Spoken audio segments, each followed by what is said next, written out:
Page 357 of the book has a long list of adverse reactions from getting too much iron, so make sure you read that. Drug interactions, if you are taking iron supplements and they do a fecal occult blood test, you can end up with a false positive. So you'll have to go to the doctor and usually get a colostomy to find out if you're bleeding because of some GI problem or just you're getting a false positive because of iron. Those who work in nursing homes where you're changing patients, you can tell sometimes the patients who are getting iron because their stools can be very dark and almost look like they might have blood in them. Antacids inhibit the absorption of iron. Antacids inhibit the absorption of a lot of things. Chloramphenicol, that antibiotic I was talking about, it can cause the body to react in a delayed manner to iron therapy, and you won't get the full benefit in a timely manner. Tetracycline and vitamin E can also interfere with iron absorption. Nutritional sources of iron are fish and meats. You can get some iron in dried fruits like raisins and prunes. Just remember to warn people that iron supplements can cause dark green or black stools, and that might scare them a little bit. There on the left is iron deficiency anemia. There aren't as many red blood cells. They are pale. And the normal amount of red blood cells is on the right. Magnesium. Magnesium is an important mineral to help you maintain the osmotic pressure in your bloodstream. It helps the balance of ions throughout the electrical systems of the body. It's necessary for bone structure and muscular and nerve conduction. It's also important in cardiac functioning. So if you have a magnesium deficiency, that can prolong the QT interval and you can end up with ventricular tachycardia. There's a name for that. It's called torsade de pointes. It's French, I guess, but that is a magnesium deficiency that can be fatal. Malabsorption syndrome in the GI tract can lead to magnesium deficiencies, and you can ultimately end up with long-term and short-term problems. Seizures, your growth can be affected. If you're short on magnesium as a child, you can end up with GI problems, and then your cardiac and nerve and brain cell function is going to be affected. Too much oral magnesium can cause diarrhea. A source of magnesium is in your meats, milks, fruits, and vegetables. Best source are your meats. So magnesium is found in all these samples of meaty goodness right here. If you are not a meat eater, if you are a vegetarian or a vegan, you can get it other places. So don't worry. Potassium. Potassium is the principal or main intracellular cation. That is a positively charged electrolyte. And it's usually what you find in most abundance inside cells. And hopefully you remember from last term, the most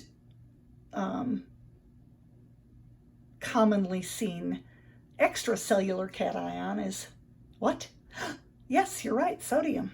And sodium and potassium kind of move back and forth across the cell membranes when the nerves are functioning. It's important for kidney function, muscle function, and nerve function.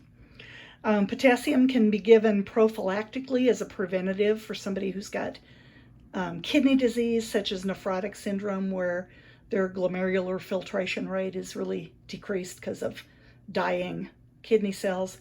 Hepatic cirrhosis with ascites, generally that's going to mess up your potassium levels.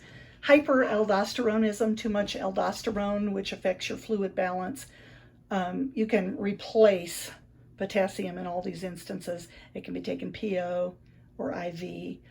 Remember, IV potassium therapy is very irritating.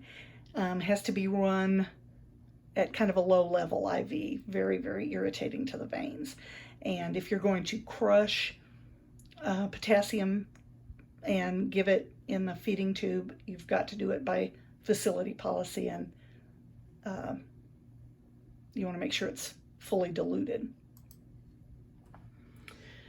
Adverse reactions to PO, potassium supplementation: nausea, vomiting, diarrhea, stomach pain, and GI bleeding. Potassium's pretty irritating. Make sure that you look up any contraindications to potassium therapy. Contraindications being, if you remember, reasons you cannot take the drug or have to take it with caution. To be able to give potassium,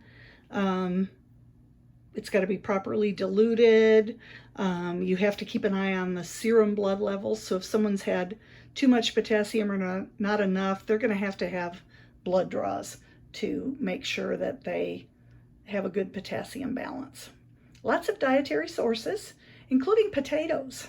Once again, potatoes to the rescue. So children who tend to be picky eaters can get potassium from French fries if they don't want to eat their fruits and vegetables. Here is a selection of potassium-rich foods. Surprisingly, tomatoes have a large amount. We know that bananas have a lot of potassium, but citrus fruits like oranges also do. And you can see other fruits there: avocados, squash, carrots.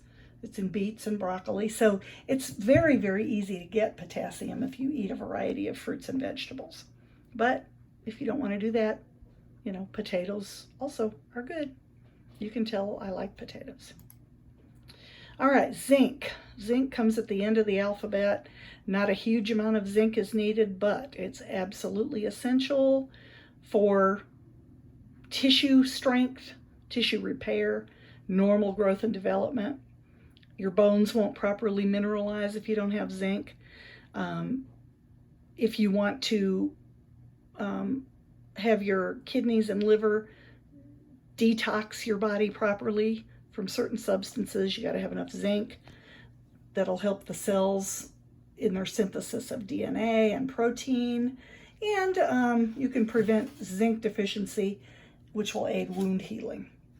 Adverse reactions to zinc supplementation. Zinc is kind of nasty stuff. It can cause some GI problems, nausea and vomiting. Too much will result in zinc intoxication, and that can cause severe fatigue, dizziness, and vomiting. So if somebody is getting too much zinc, and zinc can be added to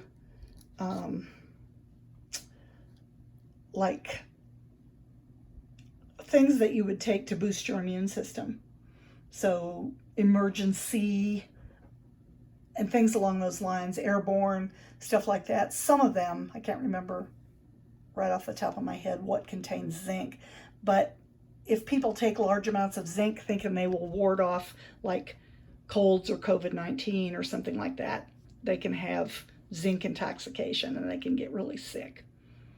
It interacts with calcium. Calcium can prevent absorption, and it's important to look at patient teaching for zinc supplementation.